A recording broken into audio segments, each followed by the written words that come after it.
Muito bem. Se eu não entender o que significam as palavras, serei um bárbaro para aquele a quem falo. E aquele que me fala será para mim um bárbaro. Se oro numa língua que não entendo, meu coração ora, mas a minha inteligência não colhe fruto. Se louvais a Deus apenas de coração, como é que um homem do número daqueles que só entendem a sua própria língua responderá amém no fim da vossa ação de graças, uma vez que ele não entende o que dizeis? Não é que a vossa ação não seja boa, mas os outros não se edificam com ela. Primeira carta aos Coríntios, capítulo 14, versículos 11 e 14,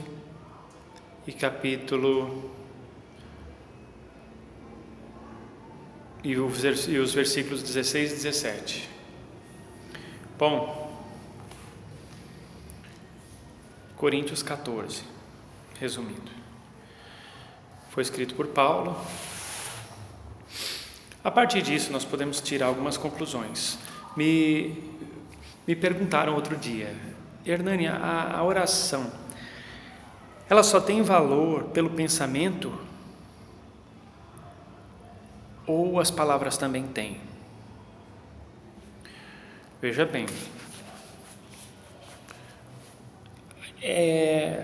quando a gente lê a Bíblia, a gente não pode pegar a Bíblia como uma verdade absoluta. Então, esta era a opinião que Paulo tinha quando explicou para os coríntios a ritualística da prece. A prece, ela tem uma ritualística. Só não tem ritualística aquela prece que você faz espontaneamente, do fundo do seu coração, como que de improviso ou imediato. Por exemplo, vamos supor que eu estou vendo lá longe um caminhão estacionado, de repente esse caminhão começa a descer e coloca a vida de pessoas em perigo. E aí eu faço uma oração: Deus, que sois todo poder e bondade, recorrei aos bons espíritos pela essência do vosso amor, dá o livramento àquelas pessoas. Amém.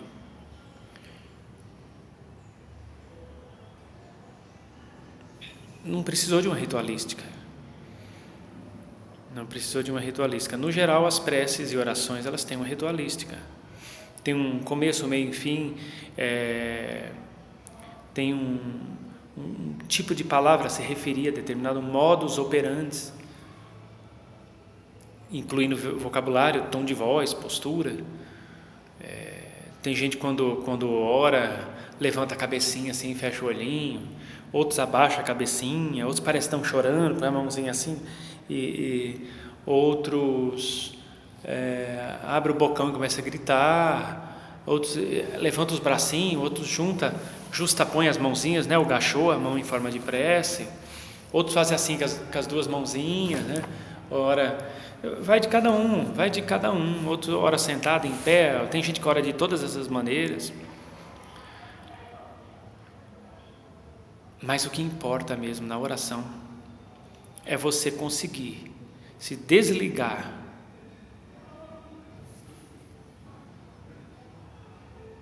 do frenesi do dia a dia, do momento ali, e entrar numa outra frequência. Esse é o objetivo da prece, entrar numa outra frequência. Então recomenda-se, se puder, que a prece seja feita da maneira mais compenetrada possível, mas não é obrigado a ser assim, porque se você está num trem lotado, uma pessoa ali passando muito mal, e você, que concentração você vai ter ali no meio daquele burburinho todo? Você só resta ali fazer uma oração do modo que você sabe fazer. Não vai esperar chegar em casa ou desembarcar na próxima estação e ir numa igreja, se tiver aberta, para fazer uma oração por aquele episódio. Não, você vai fazer ali a oração. Então a concentração, na verdade, ela tem que ser dentro de si. É pelo pensamento, sim, conforme foi perguntado para mim, que se dá.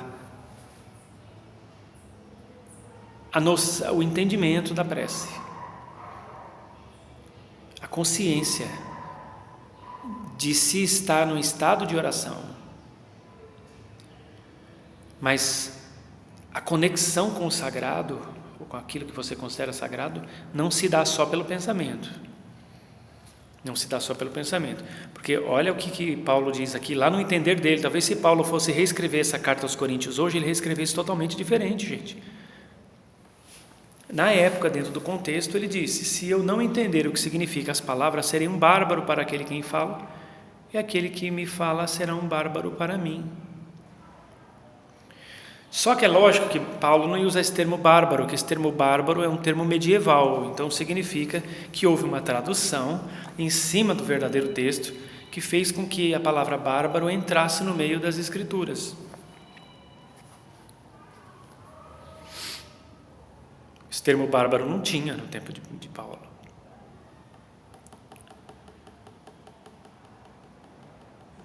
Então tudo indica que Paulo deve ter dito assim,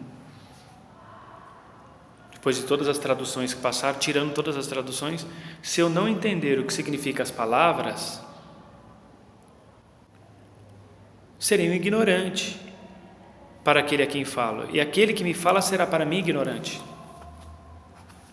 Porque se eu oro numa língua que não me entende, que não entendo, meu coração ora, mas a minha inteligência não colhe fruto. Ou seja, eu até estou ali de coração, estou até ali de sinceridade, estou com toda a sinceridade do mundo fazendo aquela oração, mas não estou entendendo nada, aquilo para mim não tem um significado reflexivo, eu nunca vou conseguir parar para reflexionar. Por exemplo, eu sempre falo: leia a Sutra Sagrada Chuva de Néctar da Verdade, mas leia na sua língua, porque se você pega a Sutra Sagrada Chuva de Néctar da Verdade na língua que ela foi escrita, em japonês, como boa parte das pessoas no Brasil não sabe japonês, até mesmo descendentes de japonês, boa parte não sabem japonês, pode até ser que se alcance energeticamente, alcance um padrão vibratório bom, mas em termos de transformação, de expansão de consciência, não vai ter.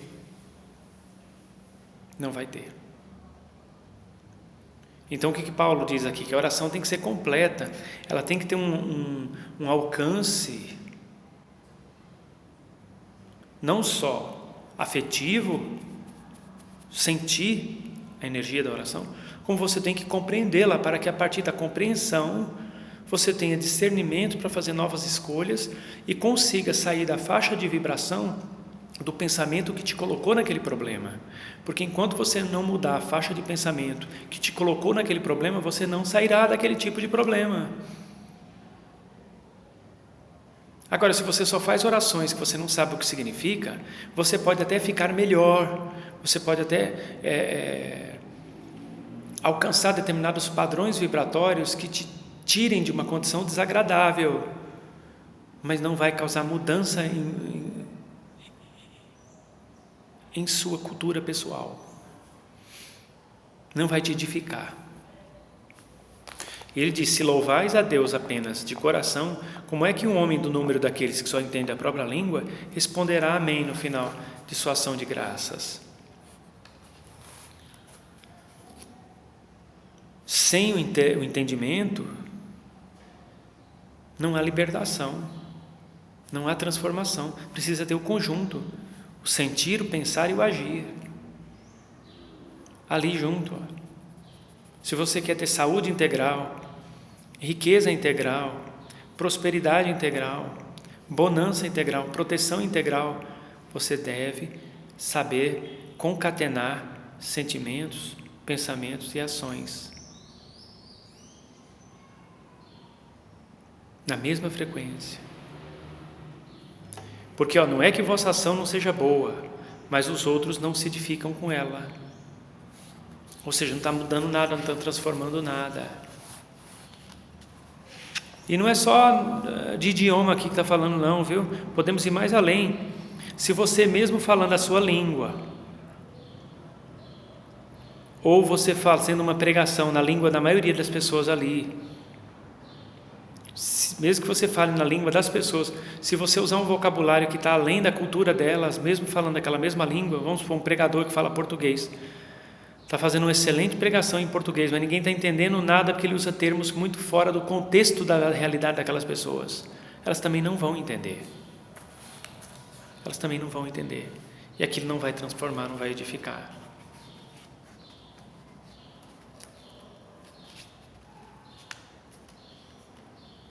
Então, a oração, bem como a pregação,